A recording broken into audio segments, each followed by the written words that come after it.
Todas estas maravillas biológicas ya estaban aquí hace 20 siglos, cuando los primeros viajeros hablaron de esta tierra como un lugar fantástico poblado por criaturas imposibles, entre las cuales destacaba una: el unicornio.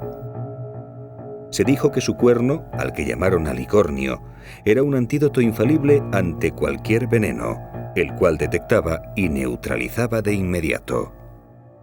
Ello lo hizo altamente deseado por reyes y nobles, siempre temerosos de ser envenenados, que ofrecían por alguno auténticas fortunas. Romanos y griegos alentaron el mito hasta que una traducción de Lutero consiguió llevarlo a la mismísima Biblia, donde se le cita 7 veces. El romano Aeliano habla del cartázonos, término tomado del sánscrito Cartajan, que significa señor de la selva. Y el mismo Plinio el Viejo lo llama monoceros, de cabeza de ciervo, pies de elefante y cola de cerdo. Pero sin duda la descripción culminante fue la del romano Julio Solino, que lo definió como un monstruo que brama horriblemente, con un cuerno que asoma de en medio de su frente con esplendor maravilloso en sus 4 pies de longitud y que nunca puede ser capturado vivo.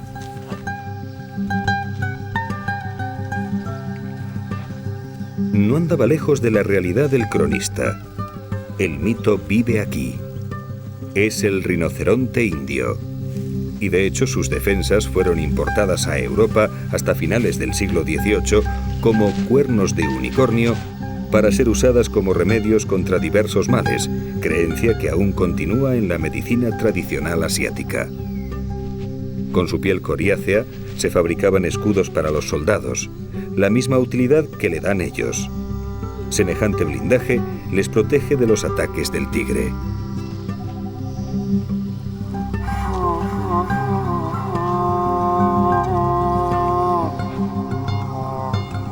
Tal pasión humana por las excrecencias de su cuerpo llevó al rinoceronte indio al borde de la extinción, quedando en 1960 apenas un centenar de ellos.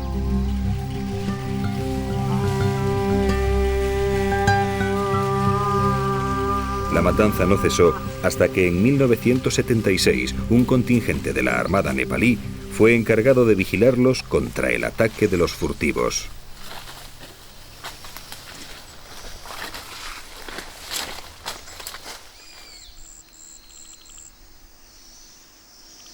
Estas junglas características están atravesadas por grandes ríos que en la época de lluvias se desbordan, formando extensas llanuras de inundación. El clima es subtropical y está caracterizado por un monzón de verano durante el cual cae el 90% del agua.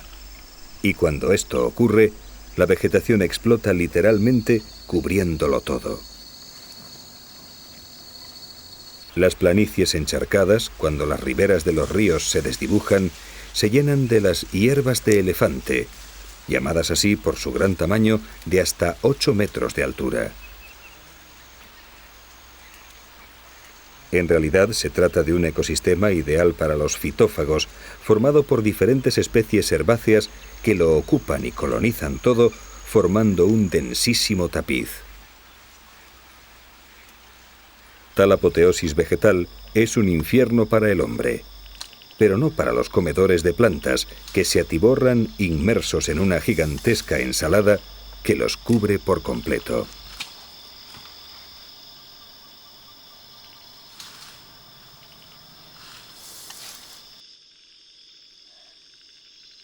Los rinocerontes y varias especies de ciervos como los sambares y chitales pasan entonces muchas horas aquí.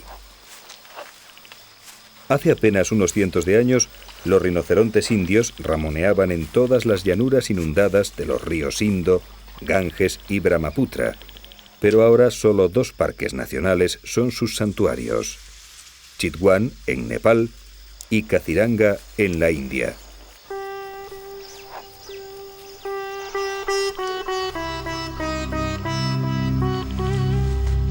Esta región, denominada Terai, recorre la frontera norte de la India y está ocupada por ecosistemas boscosos de un árbol característico llamado sal.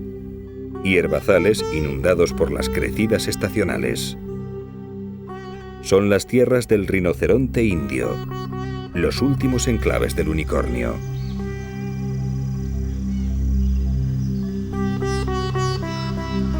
Aquí, en el Parque Nacional de Kaziranga, el río Brahmaputra se desborda cada año, fertilizando toda la llanura con un limo tan rico que la vegetación es una de las más exuberantes y variadas en especies de todo el mundo.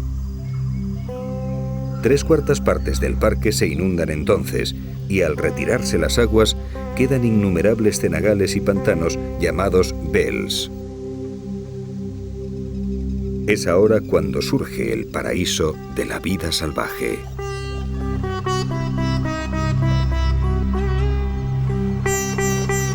El 70% de la población mundial de rinocerontes indios vive aquí. Para ellos y para los elefantes asiáticos, el agua es un alivio para el calor y una ayuda para mantener su propio peso.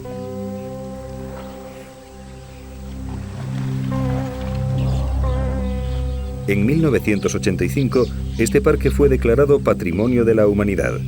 Y para conservar tal riqueza, el gobierno de la India lleva a cabo uno de los mayores esfuerzos conservacionistas del mundo. En Kaziranga hay un guarda por kilómetro cuadrado. Otra de las joyas de estas junglas es el único capaz de aprovechar la carne de herbívoros del tamaño de los grandes búfalos.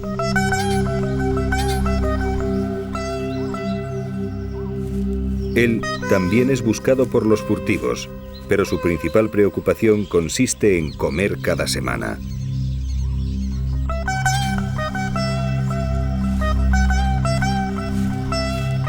Precisamente la presencia del tigre de Bengala causa uno de los mayores problemas de convivencia entre los parques nacionales de la India y las poblaciones situadas junto a ellos.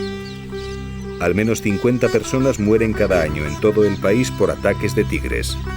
Entre 3 y 5 solo en Chitwan, casi siempre por imprudencias de las víctimas. Pero el tigre evita al hombre siempre que puede. Prefiere incluso jugarse la vida tratando de abatir a un enorme búfalo. Este en concreto está gravemente herido por la lucha con uno de los grandes gatos rayados. Su grupa, su lomo y su cara han sido arañados y mordidos, incluso ha perdido un ojo.